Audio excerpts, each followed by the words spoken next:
네, 안녕하십니까. 4년차 이상민입니다. 오늘은 페나일 캔서, 특히 페나일 스퀘이머스 셀 칼시노마에 대하여 발표하겠습니다. 페나일 스퀘이머스 셀 칼시노마는 미국, 유럽에서 전체 암종 중 0.4%에서 0.6%를 차지할 정도로 흔한 암은 아닙니다. 50대 이후에 발생률의 급증을 보입니다.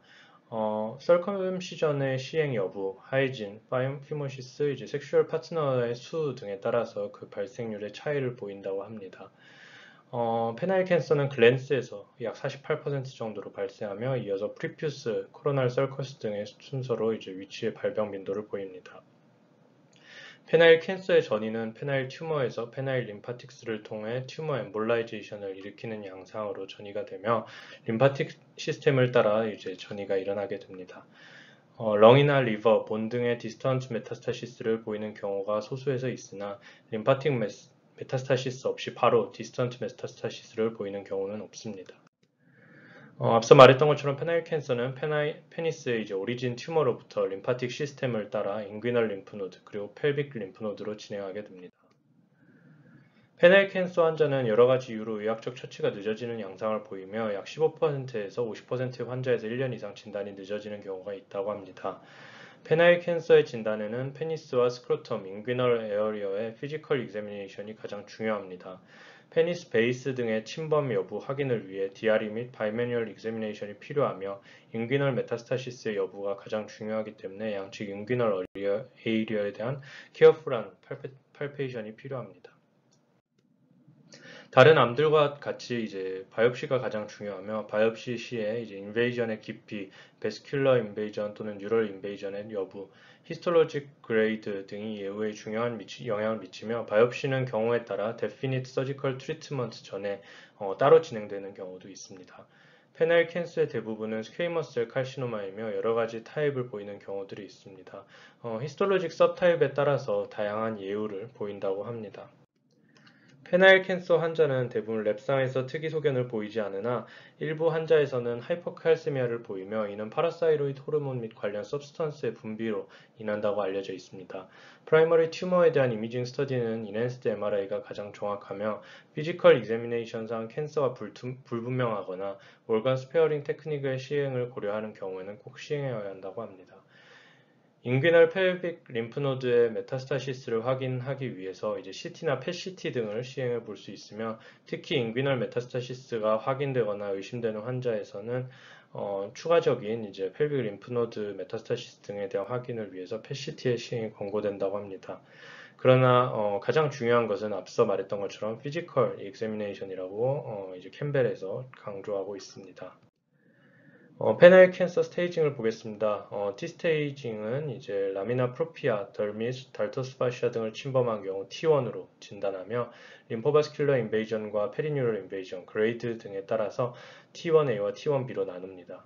콜퍼스 폰지오점을 침범한 경우 T2, 그리고 콜퍼스 카르보노점을 침범한 경우 T3로 진단하며 프로스테이트, 스크로툼 등의 주변 장기를 침범한 경우 T4로 진단합니다. 노드 스테이징은 클리니컬 스테이징과 패솔로직 스테이징으로 나누며 편측에 무버블한 인귀널 림프노드가 만져지는 경우 클리니컬리 N1, 양측에서 만져진 경우 N2, 픽스드된 양상으로 만져지거나 펠빅 림파데노패시가 의심되는 경우 N3로 진단합니다. 패솔로직 N스테이지는 익스트로노달 익스텐션이 없고 편측에 2개 이하의 인귀널 메타스타시스가 확인된 경우 N1, 편측에 3개 또는 양측에 모두 확인되는 경우 N2로 진단합니다. 펠빅 림프노드 다이섹션에서 림프노드 포지티브가 확인되거나 익스트라노덜 익스텐션을 보이는 경우 N3로 진단합니다. 스테이지는 앞서 TNM 스테이징에 따라서 오른쪽과 같이 나누어지게 됩니다. 페나일 캔서의 서지컬 매니지먼트에 대하여 보겠습니다. 메타스타시스 가능성이 낮은 페이버러블한 히스톨로직 피처를 보이는 경우 올간 프리저베이션 서저리를 고려할 수 있습니다. 튜머가 크거나 히스톨로직 그레이드가 높은 경우 글랜스 유레스라나 콜포라 카보노자의 침범이 있는 경우는 파샬 또는 토탈 페넥토미를 고려해야 하며 올간 프리저베이션 서저리나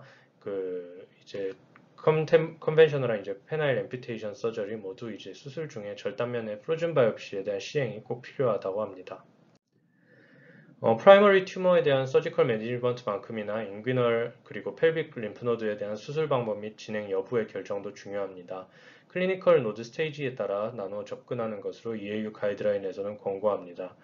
만져지는 인귀널 림프노드가 없는 경우에는 수술 시 인귀널 림프노드 다이섹션을 시행할지에 대한 여부는 컨트로버셜하다고 합니다. 그러나 림포바스큘러 인베이전, 패솔로직 T1 그레이드 3 또는 T2 이상, poorly differentiated 패솔로지를 보이는 경우에는 센티넬 노드 바이옵시 또는 스탠다드한 인귀널 림프노드 다이섹션을 권고합니다. 다이나믹 센티넬 노드 바이옵시는 페나일 림파틱 시스템의 다이와 레디오액티브 에이전트 등의 인젝션을 통해서 센티넬 노드를 확인하고 이를 리섹션하여 바이옵시상 말리그넌시 포지티브, 네거티브 여부를 확인하는 것입니다. 그러나 테크닉과 기계 등이 필요하다는 문제점 때문에 스탠다드 또는 모디파이드 인귀널 림프노드 다이섹션을 프라이머리로 시행하는 경우도 많다고 합니다.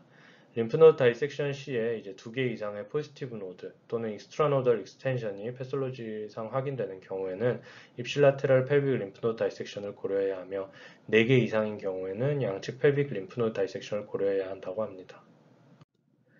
위 사진은 스탠다드 인귀널 림프노드 다이섹션과 모디파이드 다이섹션 시에 림프노드 다이섹션 범위를 간략하게 표식한 그림입니다.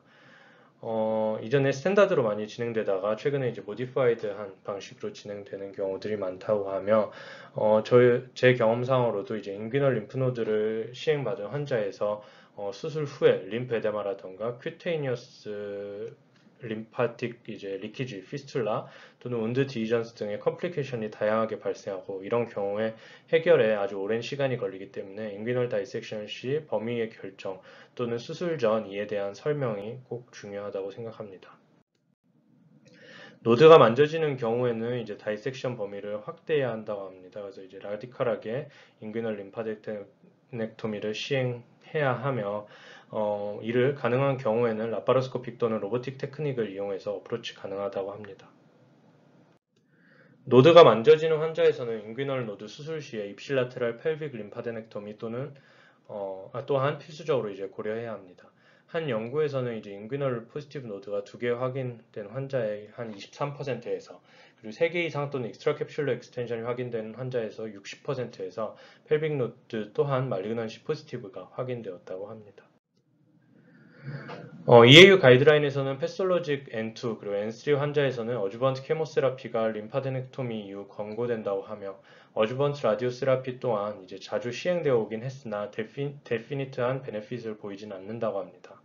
그러나 일부 연구에서는 케모 라디오세라피가 이노퍼러블한 케이스에서 효과를 보이고 있어 멀티모덜 어프로치 매니지먼트에 대한 국제적인 프로스펙티브 랜더마이즈 트라이얼이 진행되고 있습니다. 림프노드 리커런스가 발생한 환자에서는 클리니컬리 노드 포지티브 환자와 같이 치료하는 게 원칙이나 이전에 림파데넥토미를 시행하였던 환자에서는 이미 림파틱 드레이니지 구조의 변화가 있어 이레귤러한 메타스타틱 프로그레션을 보일 가능성이 높습니다. 따라서 이러한 경우 5-year cancer specific survival rate가 16%로 매우 낮다고 합니다. 이러한 리커런트 케이스에서는 트리트먼트 오브 초이스에 대한 에비던스는 부족한 상태로 케모세라피 등과 함께 서저리 등의 멀티모달 트리트먼트가 필요합니다. 인귀널 또는 펠빅 림프노드 다이섹션 전후에 네오어주번트 케모세라피에 대한 레지멘은 파클리탁셀, 이포스바마이드, 시스플라틴을 함께 투여하는 TIP 레지멘이 1차 약제로 권고됩니다. 메타스타틱 or recurrent disease에 대한 퍼스트라인 레지멘트 또한 TIP 레지멘이며 5FU 시스플라틴이 대체 가능하나 일반적으로 더 높은 톡시시티를 보인다고 합니다. 아직 페나일 캔서 환자가 많지 않아 세컨드 라인 드러그에 대한 스탠더드 트리트먼트는 없는 상태입니다.